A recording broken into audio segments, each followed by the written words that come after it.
Alright guys, here we're talking about The Good Place, Season 1, Episode 11. So, this was an interesting episode. Yeah. She's trying to get back on the up and up, make her counter turn from the negatives to the positives. No, well, we find out, reveal. So, last episode, everyone stormed out of the room, ran off. Mm-hmm. We have a plan, right? The plan is they were like, oh, well, we can make an argument that she deserves to be here if she's technically, owed X amount of points. You can't literally change your points, they said earlier, but now you can. I don't know what's going on. But yes, now you can get points in the afterlife, but only her, I guess? That watch might be tracking the points that she would be getting, but it's not really in, the database or so. I don't know. But the point is, if she were to somehow be deserving of 1.2 million points, then they could make the argument well, she's just as good as someone who's here. Forget about the lame technicalities, just let her stay because she's in such a hole. Sean the Jun, well, because then they reveal 1.222 million whatever, and it's like, and Eleanor you have, and it's like 4,008, and she's like, oh, that's Isn't it not negative 4,008? No, it's 4,008. I thought. Was it? I thought it was negative 4,008. Oh, I thought her negative number was 4. red. Oh, wait, okay, I'm sorry. So she, says some weird comment. She says you lost 5 points, and that made it go up. So in my head, I thought she gained 5 points for doing something else, and I had the whole thing backwards. Yes, she has negative 4,008. She loses 5 points to get to negative 4,013, and she's like, that's less than ideal. Okay, fuck. Yes. So at the start of this thing, where she's had her whole life to acquire points, she has got into the negatives. The people that are justified in being there have million plus. Over a million. And she has to score that before this teacher gets there. Judge gets there. Judge Sean. And I'm like, well, that's impossible. Big time. Because how many good deeds can you do? I'm like, or does everything count as a good deed because it makes people happy because these are all a bunch of nerds who are in super happy heaven jail. Well, you find out that nothing counts because she has a selfish motive or whatever. Until she doesn't, yeah. It starts off, right? But their plan was holding the door is 3 points. And if you do that for everyone here, it's 1,000 points. And they're like, what? How long are you doing that for? How long do you have? And can you hold the door for the same person more than once? Just have Chidi sprinting in a circle going through a building? Wouldn't that also make Chidi's points go down? I guess he can't lose points in heaven. There's so many weird technicality loophole things. I don't know. The point of it is supposed to be that any game to increase your points, any loophole that you might try to find doesn't work. It has to be real. Yeah. Which is nice, right? Because this is a world where it makes sense. Well, it totally makes sense, but the world is so crazy and everything happens so weirdly. And he's like, have you ever taken your socks off on a plane? Everything's sort of jokey. But now we're in oh no, this is like you have to really mean it. You have to do it on purpose. Yes. It has to be intentional. They're not supposed to be people there whose parents basically made them do all these good things, or who accidentally did all these good things, or who did some good things but a lot of bad things, right? And that's how the system should work, right? Yeah. So it's fine. It's good. Yes, we got an interview of the same test that we had Eleanor take with John Yu, or should we call him? Let's start calling him Jason. Okay, we'll start calling him Jason. So Jason, takes a test, and Jason fails Is it everything. just me, or am I acing this test? And it keeps going. Yeah. No, it's pretty good. That one shouldn't have scored him an in though, because it's a lie detector, isn't it? So he was never. There was no lie there. It was a question. It's a truth detector. I don't know. But that's his. But to him, that he's the kind of guy that would pass a lie detector because and he believes. Yeah, because he believes what he's saying. Yes. I should have said that earlier. I committed 2 major crimes. We find a lot about Jason this time. Yeah.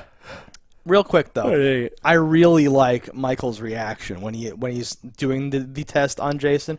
He pushes his chair back and stands up and starts to mess with his buttons, and he's like, "Oh, I thought Eleanor was bad. You are so much worse." Oh god, because you can't justify keeping him. No, he's fucked, and the only thing that's gonna save him potentially is his wife now. I know. Might be able to do something. But Michael's physical reaction, Ted Danson's reaction, yes, I thought was so good. And again, it doesn't have to be that good. You can just sit in the chair and be like, "You're so much worse," and the show would move on. No one would know the difference. But they choose to do all this stuff. I think things do have to be that good because of how much you're up against in other fields. Like Okay. if you don't set yourself apart with things like Yes. that, you're doomed to fail. And like we've seen a lot of good I shows think it's fail a- before season 4, but this one has gone to season 4. I think a lot of the things though are really subtle, and people don't even know why it's so good. And I just want to call out certain things that I noticed But where I'm there's- like, that's unusually good. I think if They you all- were to they all watch build together, it any becomes so good. episode, like a couple of times, you could pick up. There's You'd probably find things, hundreds yeah. of those subtle little things that are what is the building blocks of making this a decent show. Big time, big time. So like, I think If they I are- notice one though, I want to give it special attention Uh-huh. because that was like, that's awesome, that's great. Because from like Michael's perspective, and on like a shittier version of this show, you wouldn't even really be thinking about that until later when he like talks about it. Mm-hmm. But like you can watch him like breaking down, being like, oh, like later at the party, he's kind of like, yep, look at all you out there with your secrets. I don't. Maybe some of you aren't even who you say you are, and I won't know unless I pull your skeletons out. See ya, and like walks off the thing, and they're all like, "What the fuck is going on?" But like even before all that, I love the "pull your skeletons out" line for some reason. But even before all that, you can watch him visibly getting like nervous and falling apart and all that stuff. Yeah. I'm a huge fan. It's almost like he has 50 years of acting experience. There are people that have 100 years of acting experience who are dead. I don't think they have the experience either. No, I know. No, he's been, like this man's been acting for so long and of so many different Yeah. types of characters. Here, this reminds me of almost the inverse of his Becker character. Do you remember that show? No, and like honestly, to me, he's like the guy from Cheers, and he's fine. I don't consider him like a real actor, so I'm happy to see him doing well. Oh and, no, like, he's been being an actor, doing yeah. lots of real things for decades. Well, again, comedy or whatever. I'm just like whatever. Yeah, Sure, comedies, I'm sure he's dramas, done act- more. No, he's been in a lot of stuff. I just haven't seen any of it, Mhm. and I don't respect him. That- I But think he's that might be but why. But he's earning my respect, is what I'm saying. I'm seeing good stuff here. I like it. Yeah, he's a good guy. I think the gray hair, it speaks to me. You said it's like he leveled up when he went Yeah. stark white He's in the Super hair. Saiyan now. Oh, he's Super Saiyan Ted Danson. So what else happens in this episode? We get Well, so like the whole flow of it, right? Mm-hmm. In like the present day, we're doing various things to try to talk about and like boost fake Eleanor's points and all that Yeah. business, right? The other side of it is this episode's flashbacks are heavy on Jason, yes. and I gotta say, I hate it, but I really liked the one part where the guy comes in with the safe. And he's like, "Hello, where's the taco money or the guacamole money or whatever?" And she's like, yeah, we're being robbed," and just like calls it out. Yeah. And he's like, "We have to get married right now." "I do. Hello?" And there's like knocking on the thing. Yeah. That was like a Cheech and Chong movie. That was like they're super dumb. like, That was really they're good. impossibly stupid and know. not in a charming way. No. I did like when he tells them like your friend died in the safe. There's no air in there, like he's dead. Yeah. Oh man, I died in a safe. Worst joke. He was doing a bunch of whippets in there. or Yeah, whatever. yeah. Like, what? That couldn't have helped him. and that couldn't have helped.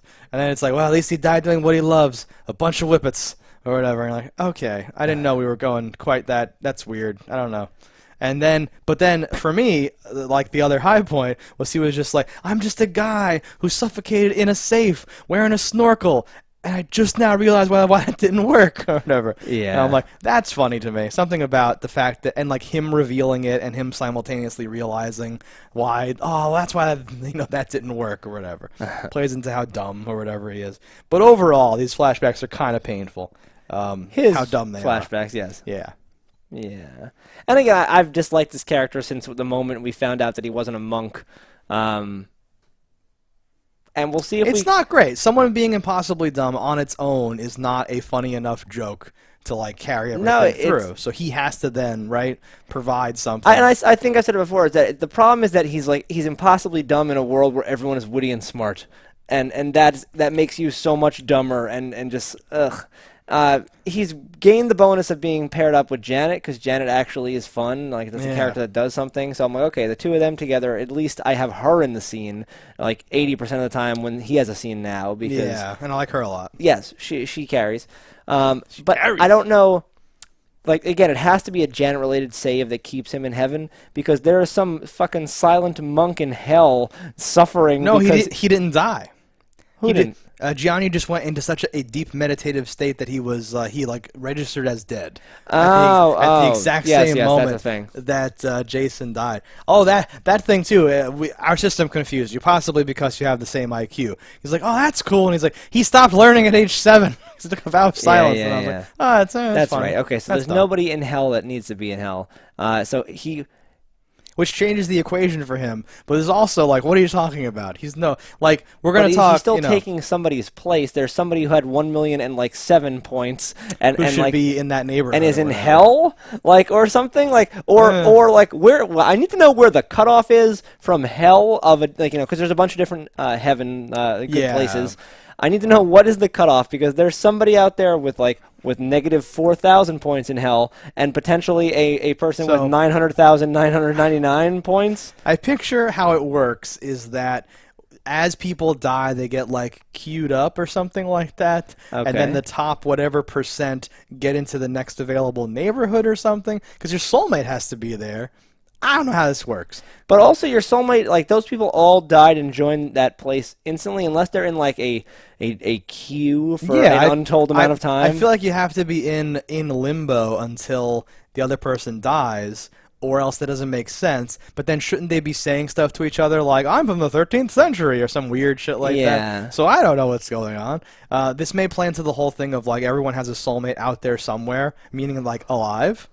So maybe they can die within enough of a lifetime for that to work. Maybe it's not your one and only soulmate. Maybe it's just a soulmate of the pool that's like available. Well, that also makes sense. That there's probably an uncountable number of people that would be like a great fit for you. That would qualify as a soulmate. There's somewhere. There's billions of people on Earth. Exactly. And they're all like, so many people are constantly dying that there should be like a big enough pool to get like what was it, like 300 for this, right? 300. So you think like maybe it's every couple of months, days, years, weeks, something. Enough people have died where you're like, we have enough for a neighborhood, and then everyone like goes to their places. And you could even be filed out like a coin sorting machine where like 1,000,000 people died, and there's like. Like it's not like you're all separated into different ones. It's not necessarily the 300 that died in this second went to this neighborhood. No. Yeah, that's what I mean. There has to be some sort of queue or some sort of system. Because how often do A-list people die anyway? like million plus karmas. Yeah. So I don't know. How many people die a day? 50,000? Probably more than that.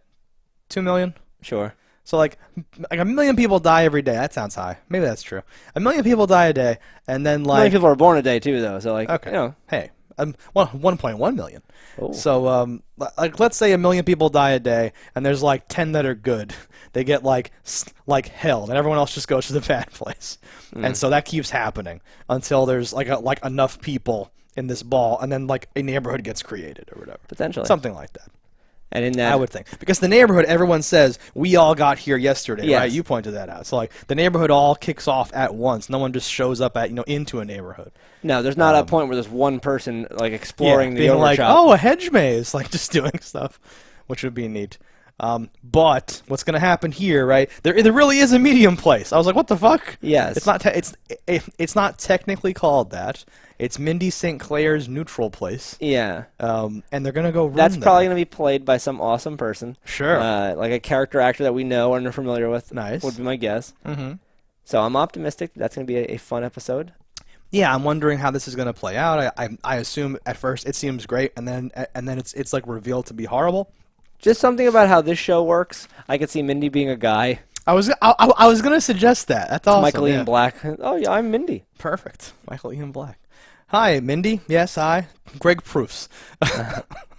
But yeah, so they live there alone though. So maybe they've gone crazy or whatever. They mentioned that. Maybe they were fighting hard for there to be not just two places, and like, I had to go off on my own. Like, and no one listened to me. And they're like, oh, good, you can start the medium place with me. Let's keep growing the medium place. I don't feel like that's gonna happen. No, I have no idea what's gonna happen. I also like it's the moment she was gonna be judged as potentially staying that she's like the one that just stole the train, the one behind me. Well, stealing a train. And he's the lawyer from Always Sunny and a couple of things. Oh, it's that guy, is it?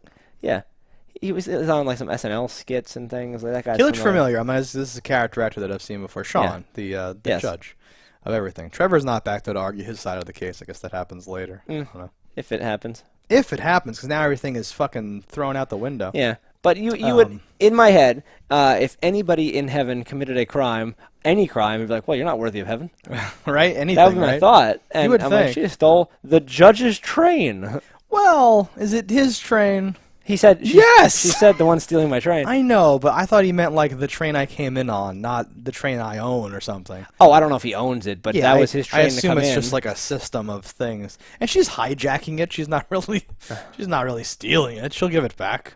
No, so like so Janet, right? Something else that I left out that I loved was okay. Every time Jason calls Janet his girl or lady or something like that, she just says very very quickly, "I am not a girl," or something like that. Yeah. She just says it. "Oh, listen, babe, I am not a babe." Like all these like things. I'm like, that I really liked. There's a dumb scene where like Michael's like, "Janet, go to your void," and then Jason's like, "No," and she comes back and is coming and going, and I feel bad that I laughed at this, but I literally laughed at this. Something about how many times it happened, and every time she appears, she's in like a different pose, and she's like, "Hello, goodbye, hello," and just doing all these things, and Yeah. just it built up to the point where like once it ended, I laughed. I was like, "That's good." Giving Jason laughs.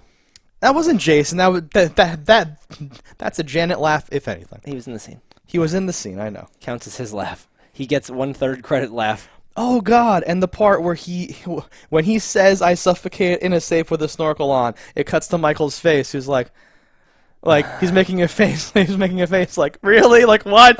And then he eventually says, "This is bonkers. What? Just chiming in over here. Ignore me. But this is bonkers. I have to go kill Janet. I'll be right back." And goes off Yeah. or whatever. And that's what makes them run away and the whole thing. Eleanor's waiting by the train station. "I was just gonna call you, If Janet." he hits the kill Let's go to switch, the bad do you think place. it matters where she is? Can So she be outside of its So range? this is the weirdest thing. I think about the holographic doctor from Star Trek Voyager Sure, and all he that was great. stuff. I'm like Robert Picardo.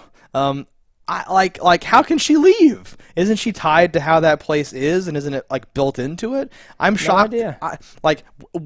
When she said we should go somewhere else, I'm like, do you have to go steal like her like core thing from Michael's office? Like, how are we gonna go somewhere? They just get on a train, and I'm like, oh shit, how does this work? I don't understand this. In Red Dwarf, I believe it was, he just had this like metal H on his forehead that was his like hologram projector and allowed Okay. him to like touch things and do things. Makes him corporeal. Yeah, maybe she has something like that. Well, they didn't even get into it, and I'm like, I guess it makes sense Well, for she's like clearly corporeal. for, like- She does touch multiple No, things I know, but like and genie stuff into existence. I don't know how she. So like, could all the Janets just all go somewhere together and all be in one neighborhood and just destroy That would be it? interesting. Like, this is very strange to me. It's not what I would have expected. All the bad Janets would do it. All the bad Janets.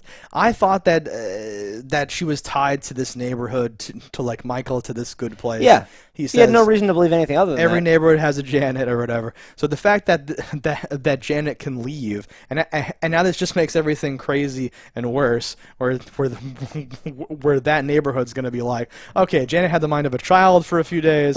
She's finally back and operational, and she runs away with some other fake person. Michael, what's wrong with you? He's like, Yeah. everyone, calm down. It's fine. Does We're not just-" look good for Mr. Ted It Danson. does not, and he's sitting there staring at Sean, who sits above everyone and like judges them and all that stuff. And he Yeah. has to like, oh God, like explain all these things that have happened. Yeah, so potentially this It's next episode Eleanor's will be voice. in the medium place, where they'll learn a lesson and go back to the good place the next episode. And earn some points or whatever. Would be Yeah, my guess. I don't see them staying in the medium place. Obviously, No. I do think it's going to be like an Alice in Wonderland thing where they end up like escaping from the medium place, where it's like, oh shit, that's even worse Some than weird Hansel and than Gretel any thing. other. Yeah, like that ends up being worse than any other place. That's why you're alone here. No one, no one lasts or like survives. Things I left out. I love you too, Egg, or whatever. Yeah. With Chidi and Eleanor. He can't bring himself to say he loves her, which I get because they just met. But technically, you're supposed to be soulmates, so I Yeah. don't know how I would approach It's that. weird situation. though, because it's being told someone is your soulmate without having like the experience and meeting them and knowing them is strange. And I wonder, I That- don't think he's approaching it in an odd way. No, like that would kind of ruin it for me. If someone's like, "You have been assigned this female," I'd be like, okay, fine. It's kind of strange. I don't know. Because the whole interesting part is meeting and realizing and going down that road and all that stuff. So you'd be like roommates for a while and then be like, oh, we are perfect for each other. Crazy. Yeah. Yeah, and she just springs the "love you" bomb on him when he's in the middle of like doing ethical research to try to save this other woman that's been living with him. Like it's so Yeah, complicated. that was his soulmate. Yeah, who he thought was Who may actually be his soulmate. I think there's something going on there. Yeah. Yeah, well, it'll be a will they, won't they for 3.5 seasons, I assume. Well, then who's Tahani's soulmate? She doesn't have one. No. She has a mirror that she looks into, and that is her soulmate. Towering over a boy. Ah, so good. Other thing, where'd it go? It is gone. Fuck. Po Buddy's nerfed. Yes, saves her day. That whole scene, and I wrote down Po Buddy's nerfed, and then next to it, all these herbs laugh or whatever. Because to your point that you like were I think foreshadowing earlier, like in this world where everyone's this good, nerdy, horrible, like whatever you want to characterize it as. If you've devoted your life to self-sacrifice and like good deeds, you probably aren't as into like comedy or dumb things. If someone says, "Hey, it's a funny thing," you're like, "Why would that be like that? That doesn't make any sense. That seems weird." Like you don't appreciate that level of stuff. And like that's Eleanor's role. She's been teaching Chidi how to like appreciate different aspects of life that he didn't experience on Earth. And here she is saying this dumb thing that would be on a fucking poster in like a stupid office next to a hang in there kitty. Yeah, hang in there. You don't have to be crazy to work here, but it helps, right? One of those dumb things. And they all laugh their asses off. Yeah. And then one guy goes, "It's like this. It's nerfed." And they're all laughing and all that stuff. And in my head I was like, "Oh, okay, that there'll be an angle here with something. Maybe they'll come back later." But that was like, there we go. Yeah. I still think there's a major component here to people learning lessons and all that stuff. I'm not sure exactly what that's going to mean yet, but there are several religions and like belief systems where you go to Earth to like learn and then you get reincarnated and like come back or vice versa, whatever. I feel like there's something going on where it's going to be revealed that these people were put together to like teach or learn or something like that. Because Janet's learning, Michael's learning, all these people are expanding their experiences. I would like it to be nothing like that. Sure. I would like it to be a huge subversion of expectations. Yeah. And it's just a world that is being broken. Yeah, no, this is like these people did exactly what they were supposed to do to get here, and now they're becoming different. No one deserves to be here. Like some weird fucking thing. We have to reevaluate the whole premise of who gets into heaven. It's got to that's what I mean. Is it has to be something bigger? Because if it's just a mistake and they're just there for no reason and nothing comes out of it, like it may have started as a mistake, but I think there'll be a thing. Either it'll be like in retrospect, all this happened, or maybe something else is going on or something like that. But the fact that I'm thinking about it that deeply is a huge credit to the show. I can't wait to see this MF medium place next episode. So next episode we will see the medium place. That's pretty much everything that happened this episode, right? Yeah. Let us know in the comments below what you thought about it. Don't die in a fire, and we'll see you next time. Hello, internets. I just love watching JustDaggers. If you've enjoyed this video as much as I have, click that subscribe button.